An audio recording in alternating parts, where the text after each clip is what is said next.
paz. Estamos aqui nesse momento de devocional do blog Arte da Exposição Bíblica.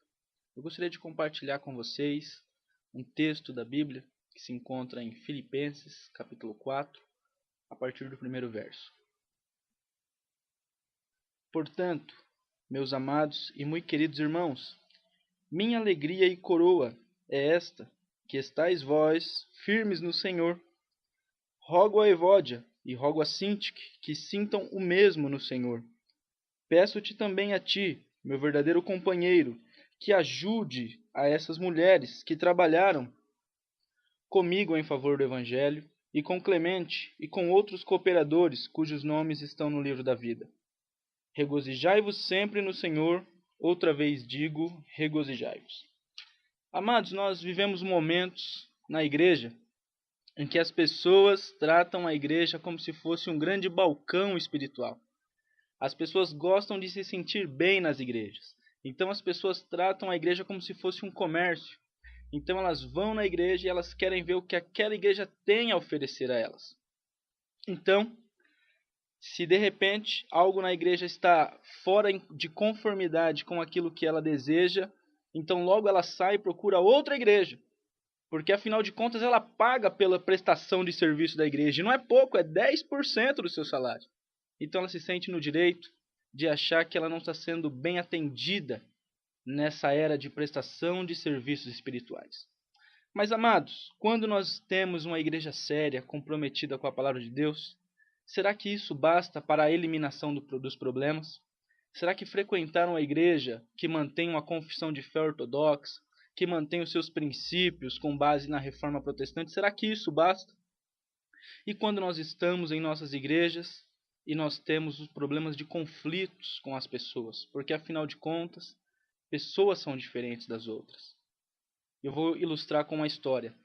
Certa feita, na era glacial, o gelo estava tomando conta de todo o continente e os animais precisavam se esconder nas cavernas para sobreviver àquela geleira, aquela tempestade de gelo. E de repente os animais têm uma ideia, nós devemos nos abraçar e ficar próximos uns dos outros. E todos eles se abraçaram, o leão se abraçou com outro animal para poder se esquentar naquele período glacial, e outro se abraçou, mas de repente o porco-espinho foi abraçar com o outro. E ele teve problemas para se abraçar.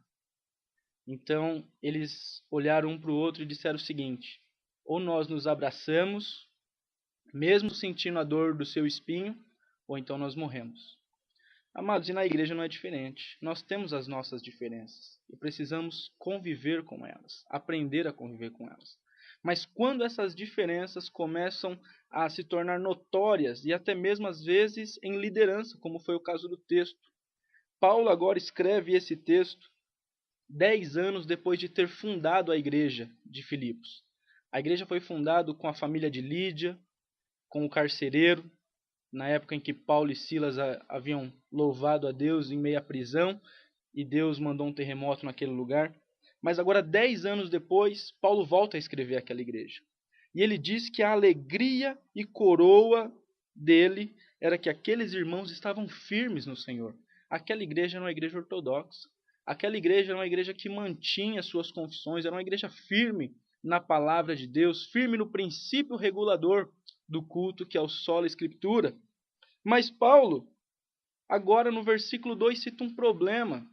E ele diz: olha, eu rogo a Evódia e eu rogo a Sintique que sintam o mesmo no Senhor. Paulo agora vê que aquelas irmãs estão se degladiando dentro da igreja. E por que Paulo cita o nome dessas irmãs? É bem provável que já tenha sido passado pelos 3 crivos da disciplina eclesiástica. Já tenha sido advertido verbalmente, já tenha sido advertida depois com 1 ou 2 testemunhas, e agora Paulo precisa expor a igreja de uma forma de muito amor. Aquelas irmãs que antes trabalhavam na obra de Deus, e o versículo 3 nos diz isso, porque elas trabalharam com Paulo e trabalharam com Clemente, que provavelmente é o Clemente de Roma, conhecido como um dos pais da igreja, junto com Orígenes e outros homens, Policarpo. Mas agora essas irmãs estão brigando. E o que Paulo aconselha a elas? O que fazer no momento quando dentro da própria igreja nós temos desavenças com alguém? porque isso é muito natural lá fora. Mas e quando isso adentra as nossas portas? Paulo dá um conselho àquelas irmãs. Paulo diz o seguinte: irmãs, eu espero que vocês sintam o mesmo no Senhor.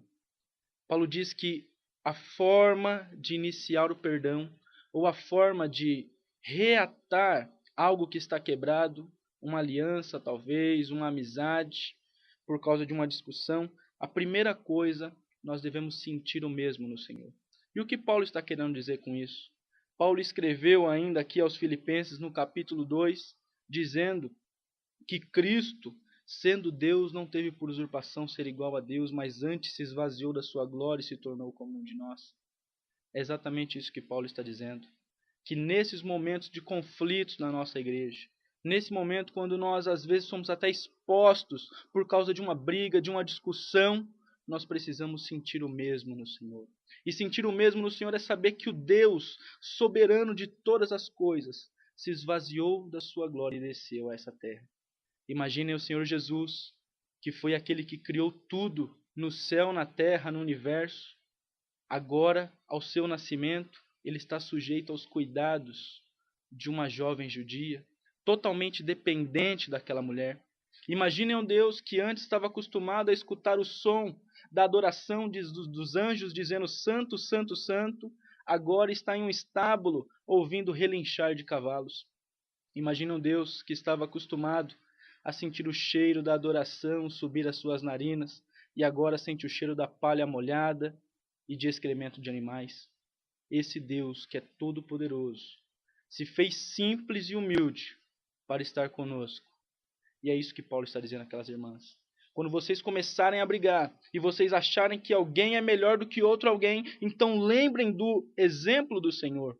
Sintam o mesmo no Senhor. E o que é sentir o mesmo? É sentir o mesmo sentimento que houve em Cristo, que se humilhou.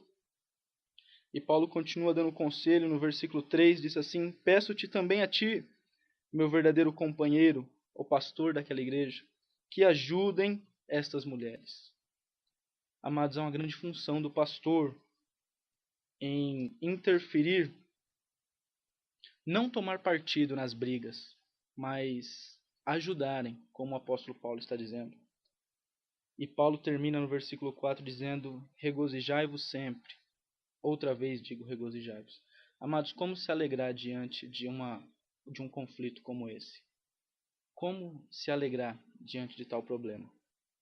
Amados, nós nos alegramos porque Cristo é aquele quem nos perdoou. Será que, a exemplo dele, nós também não devemos perdoar? Se Cristo é aquele que não tinha pecados e perdoou, será que não seria muita pretensão achar que nós chegaríamos em um lugar tão excelente sem passar pelo caminho da humildade e do perdão que trilhou nosso Senhor Jesus? Devemos perdoar os nossos irmãos. E é isso que nós vamos fazer nessa manhã em nome de Jesus.